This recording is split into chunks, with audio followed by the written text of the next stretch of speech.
செயல்களுக்காக இறைவா உமக்கு ஸ்தோத்திரம். இயேசுவே உமக்கு ஸ்தோத்திரம்.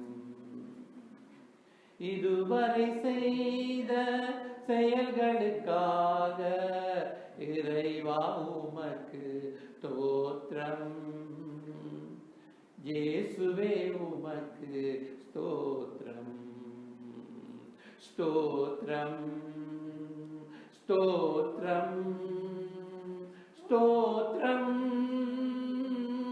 தனிமரமாக இருந்த என்னை பலமரமாக மாற்றிய உம்மை, தனிமரமாக இருந்த என்னை பலமரமாக மாற்றிய உம்மை, திசைகளும் கோள்களும் அசைகின்ற வரையில், திசைகளும் கோள்களும் அசைகின்ற வரையில் இன்னிசை முழங்க பாடுவேன் நன்றி, இன்னிசை முழங்க பாடுவேன் நன்றி.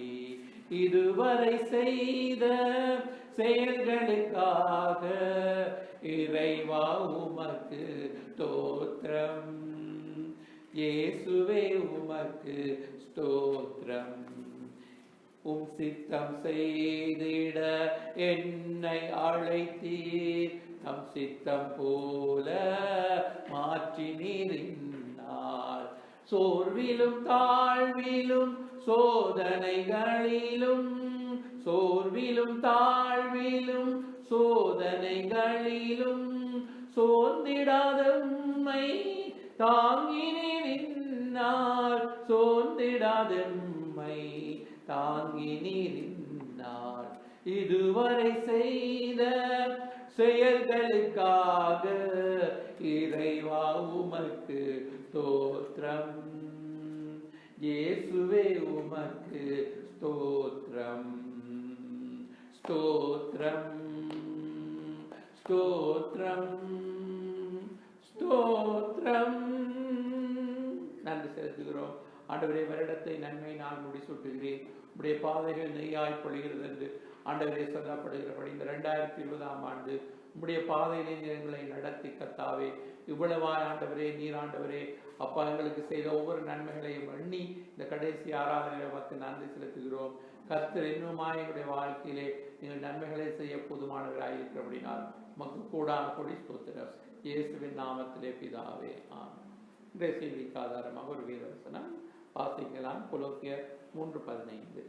தேவ சமாதானம் உங்கள் இருதயங்களில் ஆளப்படுகிறது, இதற்கென்றே நீங்கள் ஒரே சரீரமாக அழைக்கப்பட்டீர்கள், நன்றி அறிதல் உள்ளவர்களாகவும் இருங்கள். இன்றைக்கு என்னுடைய செய்தி நன்றி அறிதல். வேதம் வசனத்திலே வாசித்தோம், நன்றி அறிதல் உள்ளவர்களாய் இருங்கள். நன்றி அறிதல் உள்ளவர்களாய் நாங்கள் இருக்க வேண்டும் என்று வேதம் நமக்கு சொல்லுகிறது. எனவே நன்றி அறிதல் என்றால் நன்றி உள்ளவர்களாக இருங்கள் என்பதுதான் என்னுடைய அர்த்தம். ஆண்டவருக்கு, கடவுளுக்கு நாங்கள் நன்றி உள்ளவர்களாக நாங்கள் இருக்க வேண்டும் என்று வேதம் சொல்லுகிறது. ஏனென்றால் ஆண்டவர் எங்களுக்கு எத்தனையோ நன்மைகளை செய்திருக்கிறார். அந்த நன்மைகளை எண்ணி நாங்கள் அவர்களுக்கு நன்றி, ஆண்டவருக்கு நாங்கள் எப்பொழுதும் நாங்கள் நன்றி உள்ளத்தோடு நாங்கள் அவரை ஆராதிக்கிறோம், துதிக்கிறோம். எனவேதான் இந்த நன்றி உள்ளம் என்பதை பற்றி இயேசு கிறிஸ்து ஒரு சம்பவத்திலே அவர் எங்களுக்கு சொல்லும் பொழுது, அதாவது 10 பேரில் ஒருவன் ஆண்டவருக்கு ஸ்தோத்திரம் செலுத்தி மகிமைப்படுத்தினார். அப்போ சுகம் பெற்றவர்களில் லூக்கா 17ஆம் அதிகாரத்தில் அந்த வேத வசனங்களை நாங்கள் வாசிக்கலாம். 11-19 வரை. பின்பு அவர் எருசலேமுக்கு பிரயாணம் பண்ணுகையில் அவர் சமாரியா, கலிலேயா என்னும் நாடுகளின் வழியாக நடந்து போனார். அவர் ஒரு கிராமத்தில் பிரவேசித்த போது குஷ்டரோகமுள்ள மனுஷர் 10 பேர் அவருக்கு எதிராக வந்து தூரத்திலே நின்று, இயேசு ஐயரே, எங்களுக்கு இறங்கும் என்று சத்தமிட்டார்கள். அவர்களை அவர் பார்த்து, நீங்கள் போய் ஆசாரியர்களுக்கு உங்களை காண்பியுங்கள் என்றார். அந்தபடி அவர்கள் போகையில் சுத்தமானார்கள். அவர்களில் ஒருவன் தான் ஆரோக்கியமானதை கண்டு திரும்பி வந்து உரத்த சத்தத்தோடு தேவனை மகிமைப்படுத்தி அவருடைய பாதத்தருகே முகங்குப்புற விழுந்து அவருக்கு ஸ்தோத்திரம் செலுத்தினான். அவன் சமாரியனாய் இருந்தார்.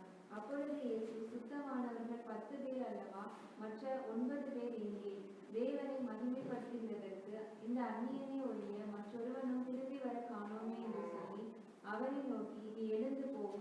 விசுவாசம் உன்னை ரட்சித்தது என்றார். அப்ப பாருங்கள், 10 பேரில் ஒருவருக்கு தான் அந்த நன்றி உணர்வு இருந்ததை நாங்கள் காணக்கூடியதாக இருக்கிறது. எனவே மனிதர்களாகி நாங்கள், அதாவது நன்றி, தேவன் கடவுள்களுக்கு செய்த நன்மைகளை நாங்கள் மறக்கிறதுக்கு வாய்ப்பு இருக்கிறது.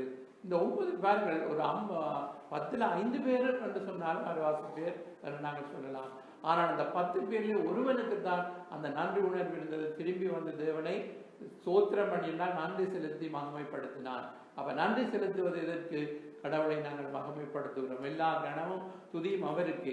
எனவே ஆண்டவர் எங்களுக்கு, அதாவது நன்மைகள் செய்யும் பொழுது நாங்கள் நன்றிகளை நாங்கள் மறக்கக்கூடாது என்பதற்கு ஆண்டவர் உபாகமத்திலே நீங்கள் பார்த்தீர்களா என்றால் ஆண்டவர் எழுதி வைத்திருக்கிறார். அதாவது உபாகமத்திலே 8வது அதிகாரம் அன்னைக்கு ஆண்டவர் சொல்லுகிறார் வந்து, அதாவது நீங்கள் வந்து உங்களுக்கு எல்லா ஆசீர்வாதங்களும் சம்பூர்ணமாய் கிடைக்கும் பொழுது நீங்கள் வந்து இதெல்லாம் உங்களுடைய சுய விரத்தினாலே வந்தது என்று சொல்லி கடவுளை மறந்து போகாதபடிக்கு ஆத்மாவை குறித்து எச்சரிக்கையாக எழுதப்பட்டிருக்கிறது.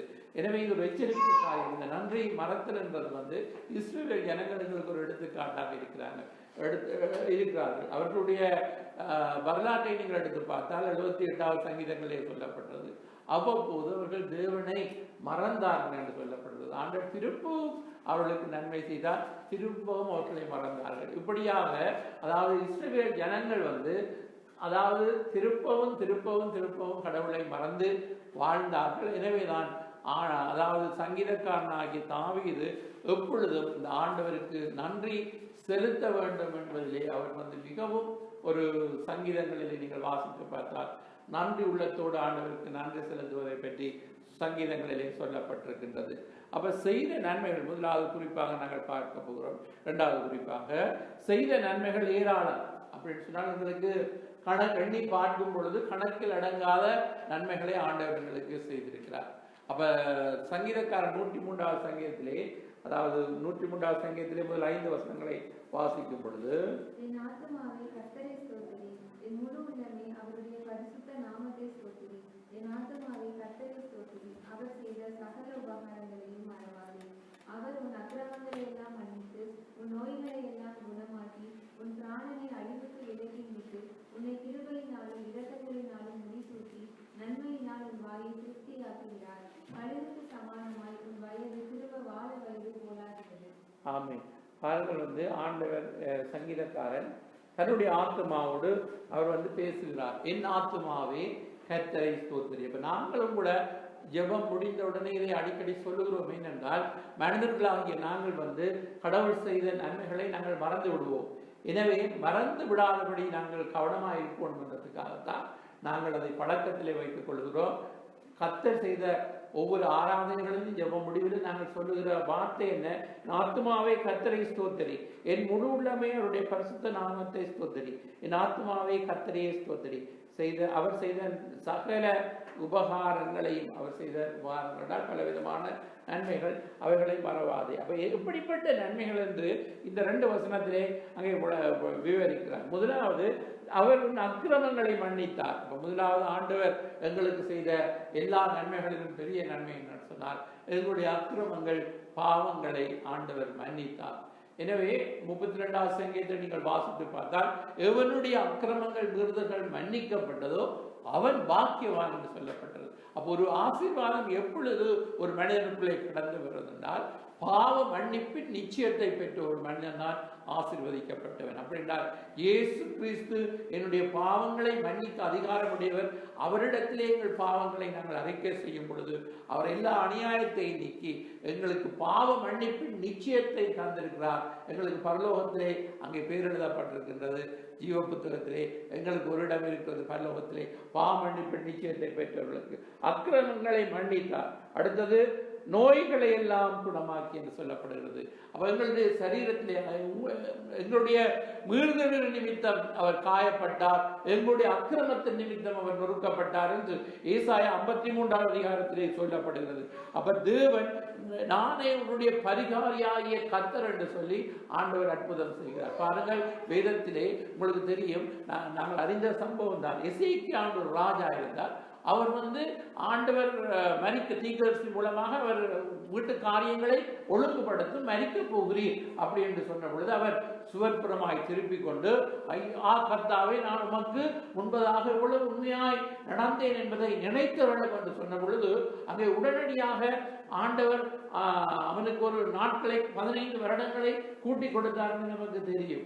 விண்ணப்பத்தை கேட்டே, கண்ணீரை கண்டே, நான் உன்னை குணமாக்குவேன் என்று சொல்லி ஆண்டவர் எசேக்கியா ராஜாவுக்கு சுகத்தை கொடுத்தது மாத்திரமல்ல, அதாவது 15 வருடங்களை கூட்டி கொடுத்தார். ஆனால் நீங்கள் திருப்பி அந்த 15 வருடத்துக்குள்ளே நடந்த காரியங்களை பார்க்கும் பொழுது அவர் கர்த்தருக்கு பிரியமாய் நடக்கவில்லை.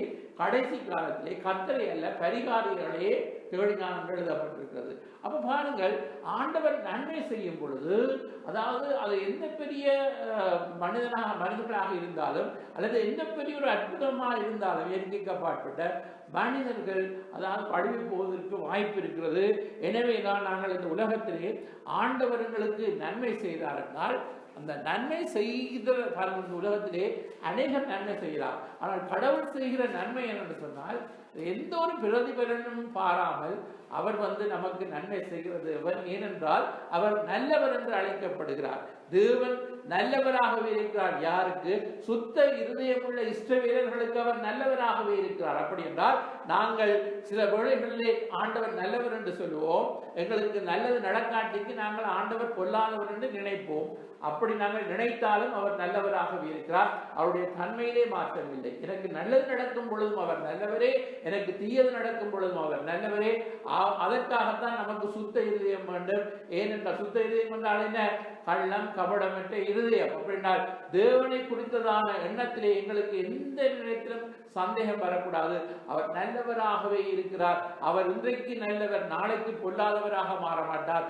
மனிதர்களாகிய நாங்கள் தான் பொல்லாதவர்கள். நான் சொல்லவில்லை, ஆண்டவராக இயேசு சொன்னார், பொல்லாதவர்களாகிய நீங்கள் உங்கள் பிள்ளைகளுக்கு நல்ல ஈவுகளை கொடுக்க அறிந்திருக்கும் பொழுது பரமபிதாவானவர் தம்மிடத்தில் வேண்டிக் கொள்பவர்களுக்கு நன்மையானவைகளை கொடுப்பது அதிக நிச்சயம் என்று சொல்லப்பட்டிருக்கிறது. அப்ப பொல்லாத மனிதர்களாகிய நாங்கள் எப்படி நல்லவர்களாக இருக்க முடியும்?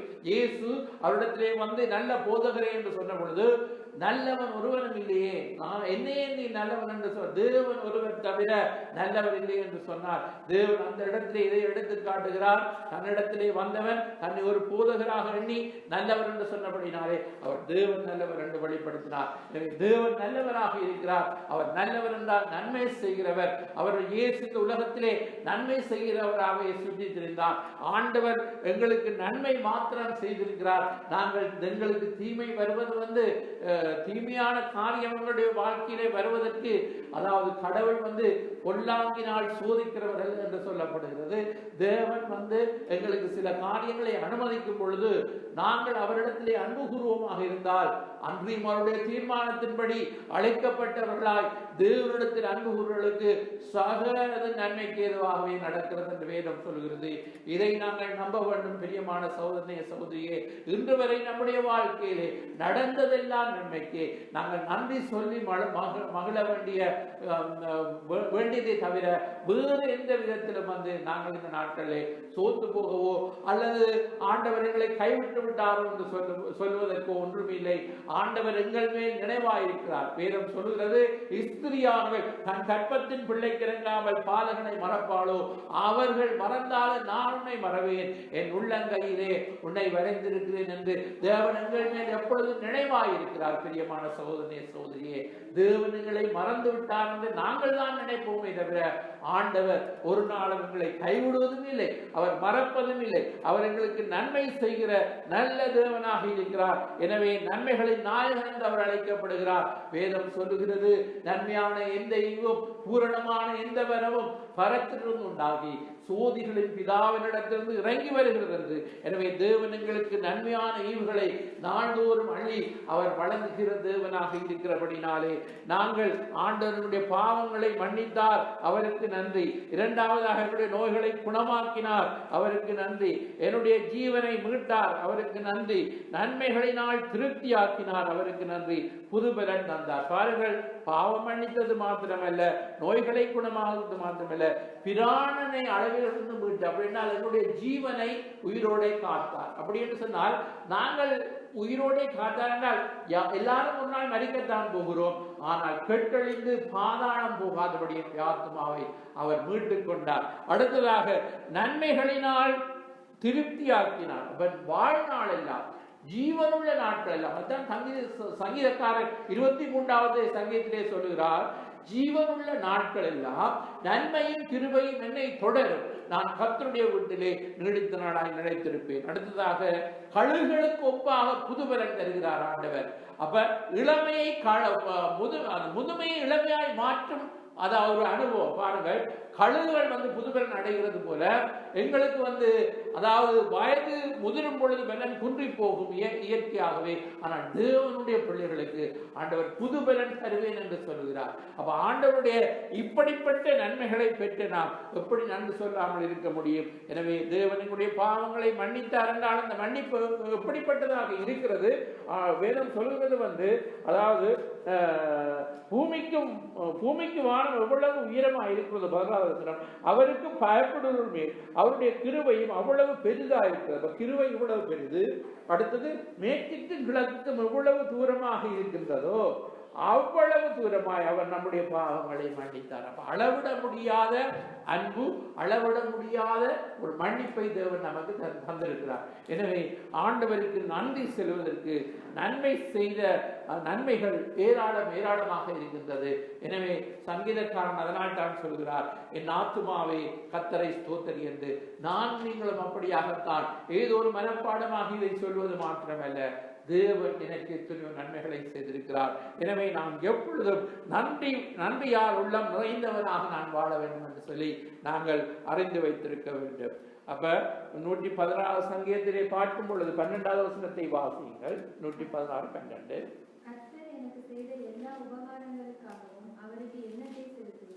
அப்ப பாருங்கள், ஒரு கேள்வி, அதாவது கர்த்தர் எனக்கு செய்த எல்லா உபகாரங்களுக்காகவும் அவருக்கு எண்ணத்தை செலுத்துவேன். அப்ப நாங்கள் பாருங்கள், ஆண்டவருக்கு எதை என்ன கொடுக்க முடியும்? இப்ப பிரதிபலனாக எங்களுக்கு நன்மை செய்தால், ஒருவர் நன்மை செய்தால் அவர்களுக்கு நாங்கள் பிரதிபலனாக நாங்கள் ஏதாவது செலுத்துவோம், அதாவது பிரதிபலனாக ஏதாவது. ஆனால் ஆண்டவருக்கு எதை நாங்கள் திருப்பி கொடுக்க போகிறோம்? ஆண்டவர் என்னிடத்திலே என்னத்தை எதிர்பார்க்கிறார் என்பதை நாங்கள் அறிந்து வைத்திருக்க வேண்டும். நாங்கள் இந்த உலகத்திலே அதாவது கடவுள்களை பிரியப்படுத்துவதற்காக மக்கள் செய்கிறது போல ஏதாவது படைப்புகளை அவருக்கு முன்பதாக அவர் கேட்கவில்லை. ஆண்டவர் என்னிடத்திலே எதிர்பார்ப்பது என்ன என்பதை தாவீது அறிந்திருக்கிறார். தாவீது சங்கீதத்தை எழுதினவர், அவர் அறிந்திருக்கிறார். எனவே அவர் ஒவ்வொரு இந்த சங்கீதத்திலே சில 5 விதமான குறிப்புகளை நான் உங்களுக்கு எடுத்து காட்ட விரும்புகிறேன். முதலாவது தாவீது சொல்லுகிறார், வசனம் 1 முதலாவது வசனத்தை வாசியுங்கள். அன்பு கூறுகிறேன் என்று சொல்கிறார். அப்ப முதலாவது ஆண்டவர் எங்களிடத்தில் எதிர்பார்த்த கர்த்தர் எனக்கு செய்த நன்மைகளுக்காக நான் எண்ணத்தை செலுத்துவேன் என்றால் நான் அவருக்கு அன்பு கூற வேண்டும். ஆண்டவர் எனக்கு என்னுடைய விண்ணப்பத்தை கேட்டார், என்னுடைய விண்ணப்பத்தின் சத்தத்தை கேட்டு எனக்கு பெரிய காரியங்களை செய்தார். எனவே நான் அன்பு கூறுகிறேன், இன்னும் அதிகமாக நான் அவரிடத்திலே அன்பு கூறுவேன். அப்ப ஆண்டவரை நாங்கள் அன்பு கூற வேண்டும் என்பதுதான் ஆண்டுடைய பிரதான கட்டளையாய் காணப்படுகிறது. எனவே அன்பைத்தான் ஆண்டவர் எதிர்பார்க்கின்றார். எனவே நாங்கள் இந்த உலகத்திலே உறவுகள் எதை எதிர்பார்ப்பார்கள்?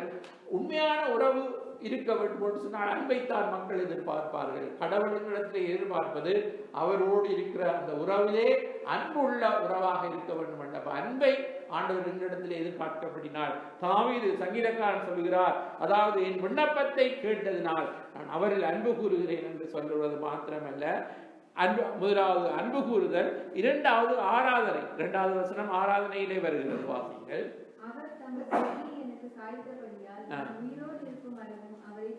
தொழுது கொள்ளுதல் ஆராதனை குறிக்கிறது. எவ்வளவு காலம்? உயிரோடு இருக்கும் வரையும். அப்ப இது ஒரு நல்ல தீர்மானம். பிரியமானவர்களே, ஆண்டவர் எங்களுக்கு வாக்குறுதிகளை எழுதி வைத்திருக்கிறார். நாங்களும் சில தீர்மானங்களை ஆண்டவருக்குள்ளாக உறுதிமொழிகளாக நாங்கள் சொல்ல வேண்டும். ஆண்டவரே, நான் உம்மை அன்பு கூறுகிறேன். ஆண்டவரே, நான் உம்மை ஆராதிப்பேன். அப்ப ஆண்டவரை ஆராதிப்பது 13வது வசனத்திலே, அதுக்கு தான் இந்த கேள்விக்கு 13வது வசனத்திலே இருக்கு. அதையும் வாசிப்போம். ஆமா, கர்த்தர் எனக்கு செய்த எல்லா உபகாரங்களுக்காக ஒரு எண்ணத்தை செலுத்துவேன் என்ற கேள்விக்கு பதில் 12வது வசனத்திலே சொல்கிறார், ரட்சிப்பின் பாத்திரத்தை எடுத்துக்கொண்டு கர்த்தருடைய நாமத்தை தொழுது கொள்வேன். ரட்சிப்பின் பாத்திரம் என் கையில் இருக்கிறது. பிரியமானவர்களே, ஒரு விளையாட்டு வீரனுக்கு கையிலே வெற்றியின் பாத்திரம் கொடுக்கப்பட்டிருக்கிறது. கப் என்று சொல்வார்கள். என்ன அப்ப அந்த கப்பை வைத்துக் கொண்டு அவர்கள் ஃபுட்பால் விளையாட எவ்வளவு சத்தம் போட்டு அவர்கள் ஆர்ப்பரிக்கிறார்கள். ஏனென்றால் அவர்கள் அந்த விளையாட்டிலே வென்று விட்டது போல. இங்கே சங்கீதக்காரர்கள், எனக்கு ஒரு ரட்சிப்பின் பாத்திரம், இதை நான் பிடித்துக் கொண்டேன், ரட்சிகராகிய தேவனை தொழுது கொள்வேன் என்று சொல்கிறதை நாங்கள் காணுகின்றோம். பிரியமானவர்களே, எங்களுக்கு ரட்சிப்பு என்பது அது இலவசமாய் கிருபையினாலே எல்லாம் முடிந்தது என்று கல்வாரி சிலுவையிலே தேவன் எல்லாவற்றையும் செய்து முடித்து இந்த ரட்சிப்பு விலை மதிக்க முடியாத ரட்சிப்பை எங்களுக்கு தந்தபடினாலே அந்த ரட்சிப்பை குறித்து நாங்கள் மேன்மை ஆண்டவர்களுக்கு கொடுத்த ரட்சிப்பு மகா பெரிது. எனவே நான் தேவனை தொழுது கொள்ளுகிறேன், ஆராதிக்கிறேன் என்று சொல்லுகிறதை நாங்கள் காணுகின்றோம். அப்ப எப்படி நாங்கள் பிரதிபலன் செய்ய முடியும் என்றால், அன்பு கூறுவதன் நிமித்தமாக, ஆராதிப்பதன் நிமித்தமாகத்தான். அடுத்ததாக ஒரு நல்ல தீர்மானத்தை இங்கே சங்கீதக்காரன் 9வது வசனத்திலே அறிவிக்கிறார். வாசிக்கலாம். கர்த்தருக்கு முன்பதாக ஜீவனுள்ள தேசத்தில் நடப்பேன் என்ற தீர்மானம் எங்களுக்கு ஒவ்வொரு விசுவாசிகளும் எடுக்க வேண்டிய நல்ல ஒரு தீர்மானம். அப்ப இதை நாங்கள் ஒரு வாக்குறுதியாக கடவுளுக்கு நாங்கள் அறிக்கை செய்கின்றோம். அறிக்கை செய்யும் பொழுது ஆண்டவர் எங்கள் மேல் பிரியமாயிருப்பார். ஆண்டவரே, நான் உமக்கு முன்பதாக ஒரு உம்முடைய வழியை நான் நடப்பேன். அப்ப ஆண்டவருடைய வழியிலே நடப்பேன், அதுதான் அவருடைய வழி, அதுதான் ஜீவனுள்ள தேசத்தில் கர்த்தருக்கு முன்பதாக நடப்பேன் என்றால் அவருடைய வழிகளில் நடப்பேன் என்ற அர்த்தம். ஆண்டவர் மனிதனுக்கு செம்மையான தோன்றுகிற வழி பல இருக்கிறது, ஆனால் தேவனுடைய வழி உத்தமமான வழி என்று சொல்லப்படுகிறது. அவர் எங்களை நீதியின் பாதையிலே நடத்துகிறார் என்று சொல்கிறார். எனவே ஆண்டவருடைய வழி அதிலேதான் நான் நடப்பேன் என்று அங்கே சொல்லுவதன் நிமித்தமாக ஆண்டவருக்கு பிரதிபலனை நாங்கள் செலுத்துகிறோம். அப்ப ஆண்டவரிலே பிரியப்படுகிறார். ஒரு தேவ பிள்ளை ஆண்டவருக்கு முன்பதாக நான் நடப்பேன் என்று சொன்னார், அதிலே தான் ஆண்டவர் பிரியப்படுவார். பாருங்கள், யோவானை சொல்லுகிறார், என் பிள்ளைகள் சத்தியத்திலே நடக்கிறார்கள் என்ற சந்தோஷத்திலும் அதிகமான சந்தோஷம் எனக்கு இல்லை என்று. அப்ப ஒரு ஊழியக்காரனே தன்னுடைய நடத்தப்படுகிற ஜனங்கள் சத்தியத்தை நடக்கும் பொழுது சந்தோஷப்படுகிறாராயிருந்தால், நம்மை படைத்தவர் நாங்கள் ஒரு நல்ல தேவனுடைய வழியிலே நான் ஜீவனுள்ளோர் தேசத்திலே நடப்பேன் என்று தீர்மானம் எடுக்கும் பொழுது அதுதான் நாங்கள் ஆண்டவருக்கு செய்கிறதான பிரதி உபகாரமாக இருக்கும் என்பதை நாங்கள் மறந்துவிடக்கூடாது. அடுத்ததாக நன்றி செலுத்துவேன் என்று சொல்லுகிறார் 17வது வசனத்திலே. ஸ்தோத்திர பலி என்றால் நன்றி பலி. அப்ப நன்றி பலி பீடம் கட்டுவோர் நல்ல தேவன் நன்மை செய்தார் என்று பாடுகிறார். அப்ப நன்றி பலிகள், அப்ப ஸ்தோத்திர பலிகள், இதுதான் இந்த ஆவிக்குரிய பலிகள் என்று சொல்லப்படுகிறது. அப்ப எங்களுக்கு செய்த நன்மைகளை நினைத்து நாங்கள் நன்றியோடு நாங்கள் அவரை துதிக்க வேண்டும். அப்ப நாங்கள் ஜெபமும் கூட பாருங்கள், பிலிப்பிலே சொல்லப்படுகிறது, எல்லாவற்றையும் குறித்து ஸ்தோத்திரத்தோடு கூடிய ஜெபம். அப்படின்னா நன்றி பலிகளோடு கூடிய ஜெபம் தான் அங்கே சொல்லப்படுகிறது. அப்ப நாங்கள் ஆண்டவருக்கு எப்பொழுதும் நன்றி பலிகளை செலுத்தி அவர் செய்த நன்மைகளுக்கு நன்றி செலுத்தினாலே எங்களுக்கு என்ன தேவை என்பதை அறிந்து ஆண்டவர்கள் தேவைகள் எல்லாம் சந்திக்கிற தேவனாக இருக்கிறார். எனவேதான் அதாவது ஆண்டவரை ஆராதிப்பது, அதே நேரத்திலே நன்றி பலிகள் செலுத்துவது ஆண்டவருக்கு பிரியமான, அதாவது இப்படிப்பட்ட பலிகள் மேல் தேவன் பிரியமா இருக்கிறார் என்று சொல்லப்படுவது அல்லவா. எனவே இது ஒரு ஆவிக்குரிய பலியாக இருக்கிறது. இதிலேதான் ஆண்டவர் பிரியப்படுகிற தேவனாக இருக்கின்றார். அடுத்ததாக 5வது குறிப்பாக பொருத்தனை, அதை 14வது வசனத்திலே வாசிக்கின்றோம்.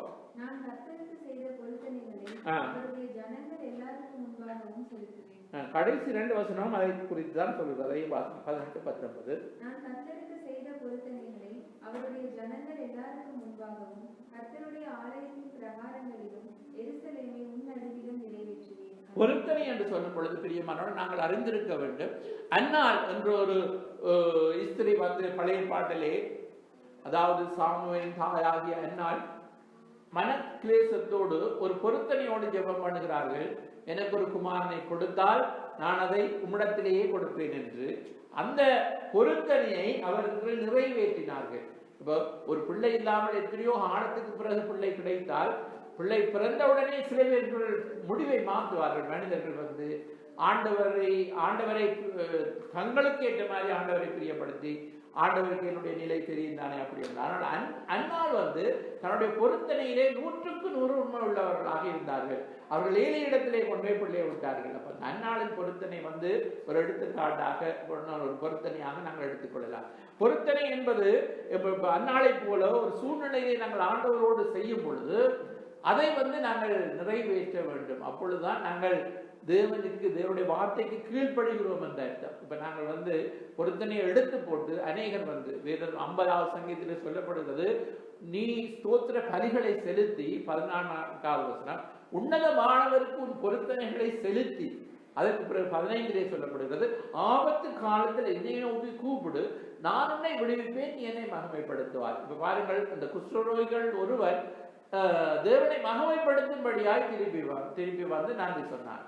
அப்ப அதே நேரத்தில் இங்கே நீங்கள் 15வது சங்கீதத்தில் சொல்லப்படுகிறது, அதாவது நாங்கள் ஆபத்து காலத்திலே தேவனை கூப்பிடுகிறோம், ஆனால் தேவனங்களை விடுவிக்கிறார், நாங்கள் அவரை மகிமைப்படுத்த மறந்து விடுகிறோம். சில வேளைகளிலே ஆபத்து காலத்திலே நாங்கள் பொருத்தனை கூட செய்கின்றோம், ஆனால் அந்த பொருத்தனைகளை நாங்கள் நிறைவேற்ற நாங்கள் மறந்து விடுகிறோம். அப்ப இது ஆண்டவருக்கு பிரியமில்லை. ஆண்டவர் வேதத்திலே சொல்லப்பட்டிருக்கின்றது, தேவ சமூகத்திலே நாங்கள் துணிகரமாய் ஒன்றையும் பேசக்கூடாது. பிரசங்கின் புத்தகத்திலே ஒன்றை நாங்கள் துணிகரமாய் நாங்கள் பேசக்கூடாது. அப்படின்னு சொன்னால் உணர்ச்சி வசப்பட்டு நாங்கள் ஆண்டவருக்கு ஏதாவது சொல்லிவிடக்கூடாது. அப்படி சொன்னால் நாங்கள் அதை நிறைவேற்ற வேண்டும். தேவன் வானத்தில் இருக்கிறார், நீ பூமியில் இருக்கிறான், வார்த்தைகள் சுருக்கமாக இருக்க கடவுள் அப்படின்னு எல்லாம் வேதம் வைத்திருக்கிறது.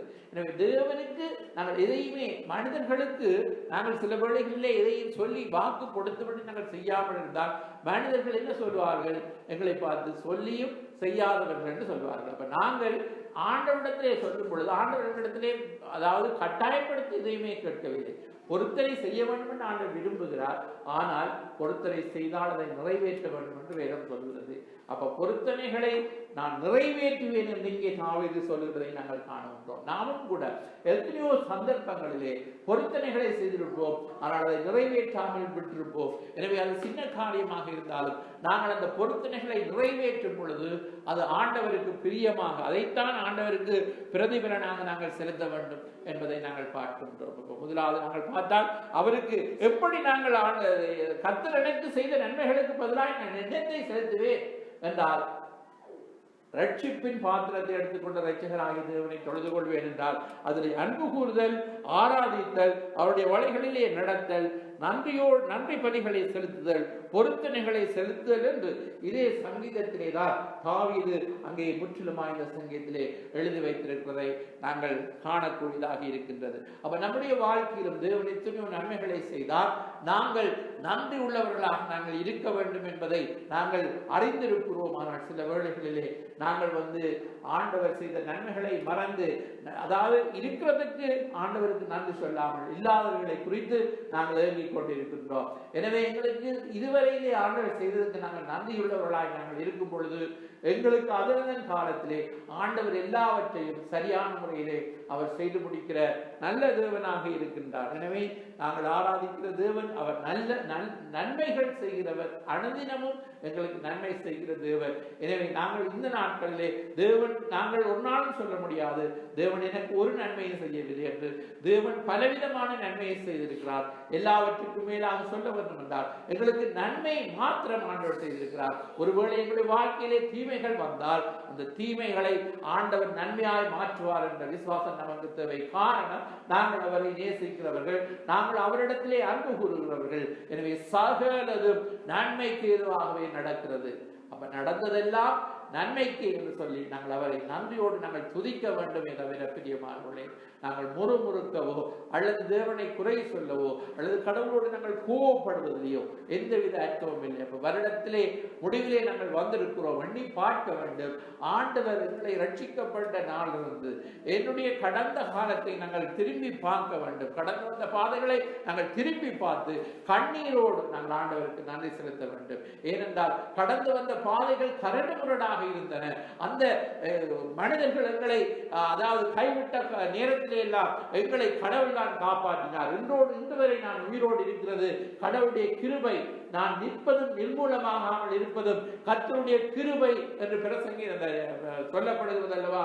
எனவே நாங்கள் இந்த நாட்களிலும் அந்த கிருபைக்காக ஆண்டவர் கொடுத்த, ஏனென்றால் அந்த கிருபை எப்படிப்பட்ட கிருபை? நம்முடைய தாழ்வில் நம்மை நினைத்தவரை துதியுங்கள். 136 சங்கீதத்தில் சொல்லப்படுகிறது, நம்முடைய தாழ்வில் நம்மை நினைத்தவரை துதியுங்கள், அவர் கிருபை என்றும் உள்ளது. பிரியமானவர்களே, நாங்கள் ஒரு தாழ்ந்த நிலையிலே இருக்கும் பொழுது ஆண்டவர் எங்களை நினைத்தார். அப்பொழுது அதனால் தான் நாங்கள் இன்று வரை ஆண்டவர் எங்களை உயிரோடு காப்பாற்றி வைத்திருக்கிறார். எனவே நானும் நீங்களும் ஒவ்வொருவரும் பலதரப்பட்ட பாதையிலே கடந்து வந்திருக்கிறோம்.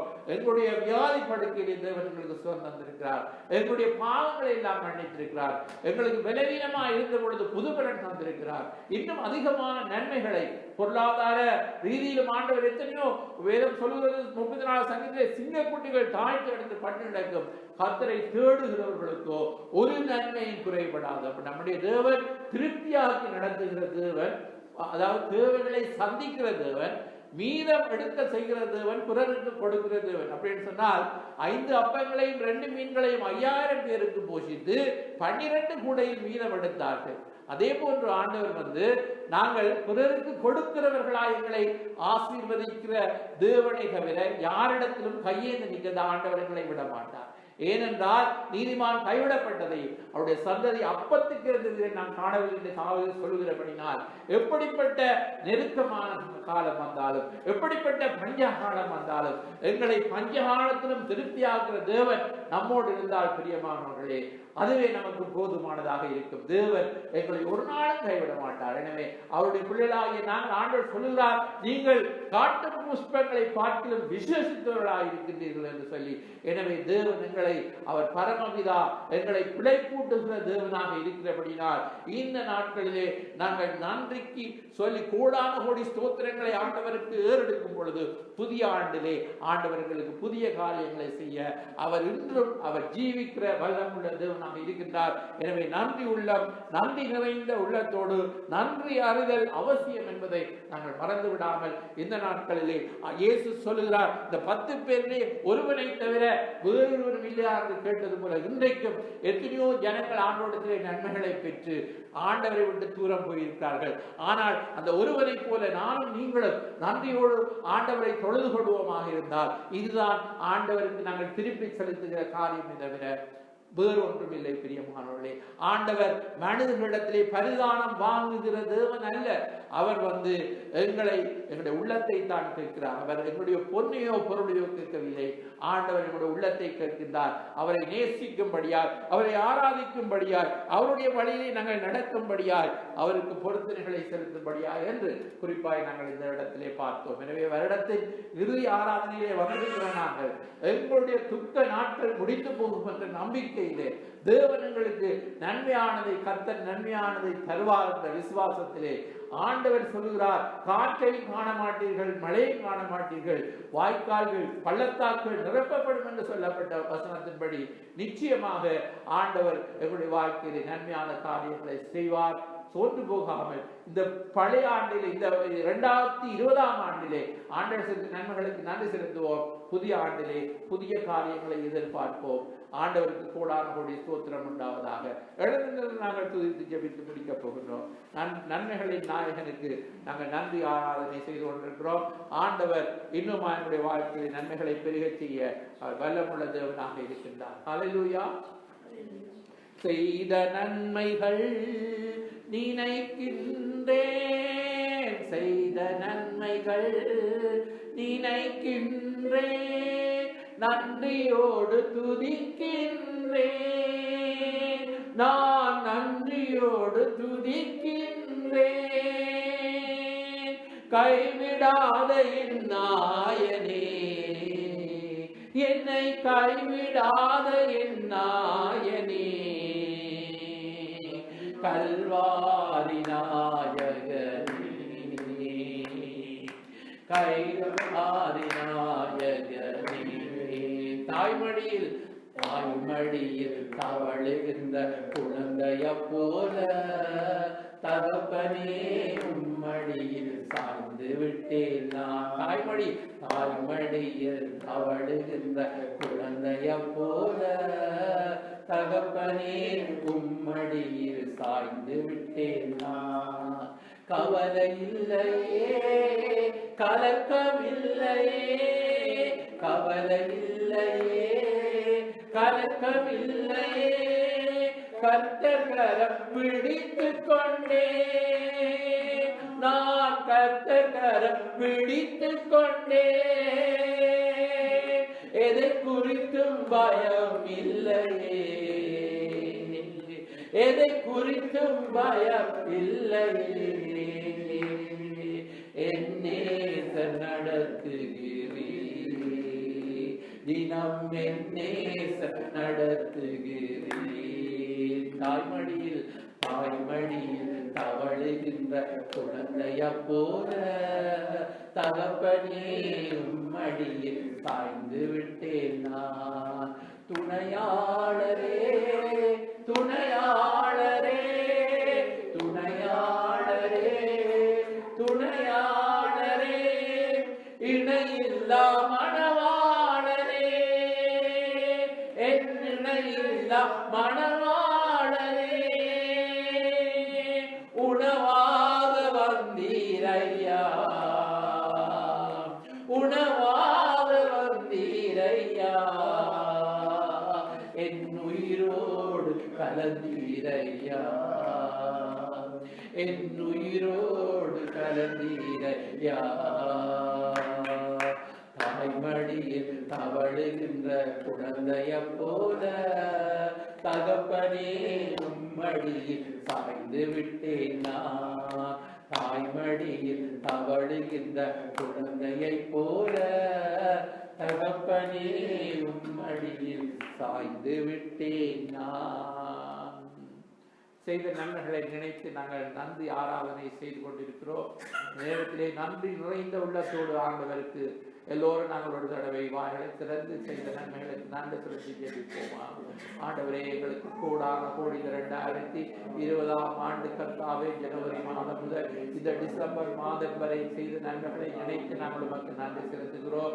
ஆண்டவரே, நெருக்கத்தின் காலத்திலே ஆண்டவரே கர்த்தாவே, கஷ்டகாலத்திலும் ஆண்டவரே நீர் எங்களோடு கூட இருந்தீர். ஆண்டவரே கர்த்தாவே, ஆண்டவரே இந்த உலகத்திலே வந்த இந்த வாதை நிமித்தமாக உலகம் தத்தளித்து நிற்கும் நேரத்திலும் ஆண்டவரே தேவ பிள்ளைகளை ஆண்டவரே தீங்கு நாளில் உடைய கூடார மறைவுக்குள் மறைத்து ஆண்டவரே நீர் பாதுகாத்து ஆண்டவரே இதுவரை ஆண்டவரே இந்த நோய் நொடி இவர்களை அணுகாதபடி ஆண்டவரே கர்த்தர் நீர்களை பாதுகாத்தீர். ஆண்டவரே அப்பா, கர்த்தர் உன்னை காக்கிற தேவன், அவர் உன் ஆத்மாவை காப்பார், அவர் உன் போக்கையும் வரத்தை திரும்புதல் கொண்டு என்னென்றைக்கும் காப்பார் என்று 121ஆவது சங்கீதத்திலே சொல்லப்பட்டபடி ஆண்டவரே நீர்களை காக்குகிற தேவன் உறங்குவதும் இல்லை தூங்குவதும் இல்லை. ஆண்டவரே கர்த்தாவே, நீர் கொடுத்த பாதுகாப்புக்காய் ஸ்தோத்திரம். நீர் எங்களுடைய தேவைகளை எல்லாம் சந்தித்தபடினால் உமக்கு ஸ்தோத்திரம். எங்களுடைய சரீர பலவீனங்களை நீ நீக்கிவிட்டபடினால் உமக்கு ஸ்தோத்திரம். எங்களுடைய குற்றங்கள் மீறுதல்கள் ஆண்டவரே எல்லாவற்றையும் அக்கிரமங்கள் பாவங்கள் எல்லாவற்றையும் மன்னித்த ஆண்டவரே சுவாமி. ஆண்டவரே நீர் எங்களுக்கு பரிசுத்த வாழ்க்கையை கொடுத்ததுக்காய் நாங்கள் உமக்கு நன்றி செலுத்துகிறோம். ஆண்டவரே கர்த்தாவே, நீதிமானின் கூடாரத்திலே ரட்சிப்பின் கம்பீர சத்தம் உணர்ந்து சொல்லப்பட்டபடி ஆண்டவரே நீதிமானை ஒருபோதும் தள்ளாட விடமாட்டீர் என்று சொல்லப்பட்ட வசனத்தின்படி கர்த்தர் இதுவரை நடத்தி குறைவின்றி காத்த தேவனே நாங்கள் உமக்கு நன்றி செலுத்துகிறோம். ஆண்டவரே, தண்ணீர்களை கடக்கும் பொழுது நான் உன்னோடு கூட இருப்பேன், ஆறுகளை கடக்கும் பொழுது அது மேல் பிறழுவதில்லை, நீ அக்கினியை நடக்கும் பொழுது அவையாதிருப்பாய், அக்கினியாலே பற்றாது என்று சொல்லி ஆண்டவரே நீர் எல்லா சூழ்நிலைகளிலும் எங்களோடு கூட இருந்து நடத்தி வந்த ஒவ்வொரு பாதைகளில் ஆண்டவரே நீர் கூட இருந்தீரே, அதுக்காக நாங்கள் உமக்கு நன்றி செலுத்துகிறோம். ஆண்டவரே கர்த்தாவே அப்பா, நீங்கள் நாமே ஆண்டவரே எங்களோடு கூட இருந்த ஆண்டவரே அப்பா நடத்தி வந்த ஒவ்வொரு தீமைகளை எல்லாம் நன்மையாக மாற்றுகிற தேவன் என்பதை அறிந்து சகலவின் நன்மைக்கு என்று சொல்லி நாங்கள் உம்மை ஸ்தோத்தரிக்கிறோம். ஆண்டவரே துதி கனமகிமை எல்லாம் உமக்கே தருகிறோம். இயேசுவின் நாமத்திலே பிதாவே, ஆமென். நன்றி செலுத்துவோம். தேவன் செய்த நன்மைகளுக்கு ஆகாரத்துக்கு நன்றி செலுத்த வந்திருக்கிறோம். உள்ளத்தினால் நன்றி செலுத்தி அங்கிருதியாக ஆசீர்வாதத்தை கூறுவோம். முதன்மையாக உளமார்ந்த நன்றி சொல்கிறேன். நிறைவுடன் நான் உம்மை பாடுவேன், உளமார்ந்த நன்றி சொல்கிறேன். உள்ளம் நிறைவுடன் நான் உம்மை பாடுவேன், உளமார்ந்த நன்றி சொல்கிறேன். வியாதியோடு தேடி வந்தேன், சுகமானா என்று சொன்னேன், போகும் வழியில் சுகமானேன். வியாதியோடு தேடி வந்தேன், சுகமானா என்று சொன்னேன், போகும் வழியில் சுகமானேன். நன்றி சொல்ல திரும்பி வந்தேன், உம்மை நான் மகிமைப்படுத்துவேன். நன்றி சொல்ல திரும்பி வந்தேன், உம்மை நான் மகிமைப்படுத்துவேன். உளமார்ந்த நன்றி சொல்கிறேன், உள்ளம் நிறைவுடன் நான் உம்மை பாடுவேன், உளமார்ந்த நன்றி சொல்கிறேன். தூரமாய் போனேனே, சேதமானேனே, திரும்பி வந்த என்னை அணைத்தீரையா. தூரமாய் போனேனே, சேதமானேனே, திரும்பி வந்த என்னை அணைத்தீரையா. மன்னித்து ஏற்றுக்கொண்டீ, என்னை மறுபடி மகிழ செய்தீ. மன்னித்து ஏற்றுக்கொண்டீ, என்னை மறுபடி மகிழ செய்தீ. உளமார்ந்த நன்றி சொல்கிறேன், உள்ளம் நிறைவுடன் நான் உம்மை பாடுவேன், உளமார்ந்த நன்றி சொல்கிறேன். அதிக பிரயாசத்தால் பலனொன்று கிடைக்கவில்லை, வலையில் எதுவும் அகப்படவில்லை. அதிக பிரயாசத்தால் பலனொன்று கிடைக்கவில்லை, வாழ்க்கையில் ஒன்றும் நடைபெறவில்லை. நீர் ஒரு வார்த்தை சொன்னதினால் என் படகு நிரம்பி வழிந்தது. நீர் ஒரு வார்த்தை சொன்னதினால் என் வாழ்வு வளமானது. உளமார்ந்த நன்றி சொல்கிறேன், உள்ளம் நிறைவுடன் நான் உம்மை பாடுவேன், உளமார்ந்த நன்றி சொல்கிறேன். நன்றி ஐயா, நன்றி ஐயா, நன்றி ஐயா, நன்றி ஐயா, நன்றி ஐயா, நன்றி ஐயா. நன்றி செலுத்துவோமா செய்த நன்மைகளுக்காக நன்றி செலுத்துவோம். அல்லேலூயா, கோடான கோடி ஸ்தோத்திரம். அல்லேலூயா, பரிசுத்த ஆவியானவரே உமக்கு கோடி நன்மைகள் செய்தவரே, அல்லேலூயா. நன்றி நன்றி நன்றி. இந்த வருடம் முழுக்க எங்களை கண்மணி போல காத்த தேவனே உமக்கு கோடி கோடி ஸ்தோத்திரம் என்று சொல்லி தேவனை ஆராதிப்போம். நீங்கள் காற்றையும் காண மாட்டீர்கள், மழையும் காண மாட்டீர்கள், வாய்க்கால்கள் தண்ணீரால் நிரப்பப்படும். எல்லாவற்றையும் நடக்கிற தேவனாய் இருக்கிறபடியினால் நன்றியோடு உம்மை துதிக்கிறோம். நன்றி உம்மை ஆராதிக்கிறோம், ஆராதிக்கிறோம். நாங்கள் வாழுவோம், உணவோம், உம்முடைய நாமத்தை சொல்லுவோம். கைவிடாத தெய்வமே, கருணை சிகரமே, மெய்யான தெய்வமே, நாங்கள் ஆண்டவரை ஆராதிக்கிறோம். நீர் ஒருவர் மாத்திரமே, ஆண்டவரே நீர் ஒருவர் மாத்திரமே. ஜெபம் செய்வோம். இரக்கமுள்ள நல்ல பிதாவே, இந்த அருமையான மாலை வேளைக்கு நன்றி செலுத்துகிறோம்.